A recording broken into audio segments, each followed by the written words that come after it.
Sérgio Moro saiu, considerado um pilar de seriedade. Será que foi porque o governo estava tão incompetente que ele não aguentou? Será que tinha tanto problema que ele precisou sair?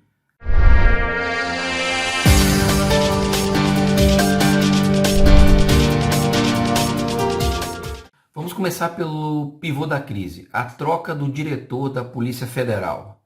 A ideia que se passa, que Moro tenta passar, é que o Bolsonaro quer politizar a Polícia Federal, que ele quer começar a controlar os inquéritos, que quer apenas colocar em pauta o que interessa a ele, ou seja, que a Polícia Federal vai ser agora controlada pelo presidente da República. Mas, quando eu escutei o discurso do Bolsonaro, algumas coisas não fecharam. Começou a surgir algumas dúvidas.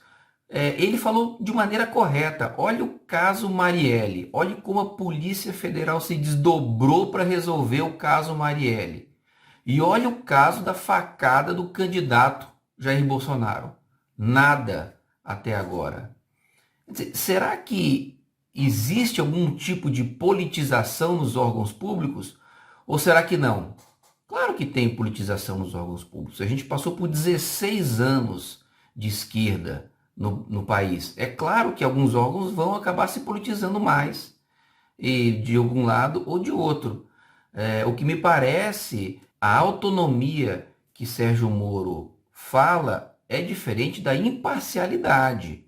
Talvez existam alguns tipos de parcialidade política pela própria conjuntura que a gente passou. E isso às vezes tem que ser corrigido. Outro fato que gera estranheza. Na ação movida pela OAB contra o governo federal, dizendo que ele não poderia intervir nas quarentenas impostas pelos estados, foi pelo seu presidente, Felipe Santa Cruz, que sempre foi um militante de esquerda. O Supremo deu ganho de causa à OAB e, mais uma vez, o governo federal ficou de mãos atadas. Qual foi o pronunciamento do ministro da Justiça, Sérgio Moro, a respeito disso, para defender o governo? Nenhum.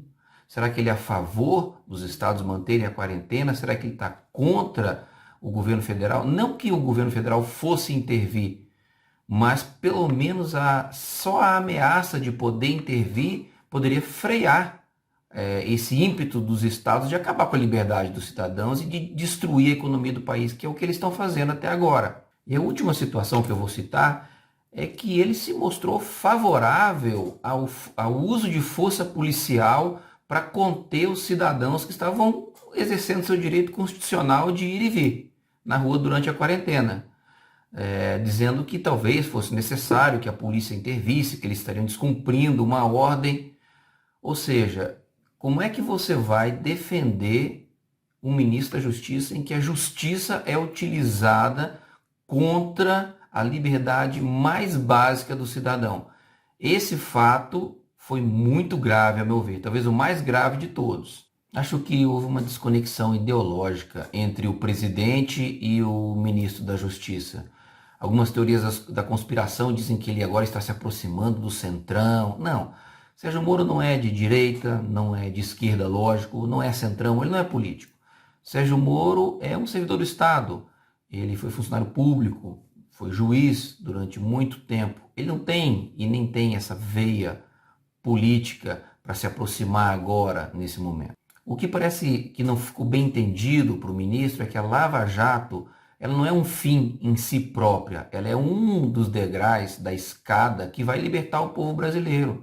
Não adianta simplesmente punir os culpados e deixar as ideias erradas tomarem conta do Brasil, essas ideias socialistas. A gente simplesmente vai colocar outra pessoa lá que vai ter todas as ferramentas para fazer a corrupção e talvez até acabar com as futuras lava-jatos. Agora, a maneira como ele saiu foi muito degradante.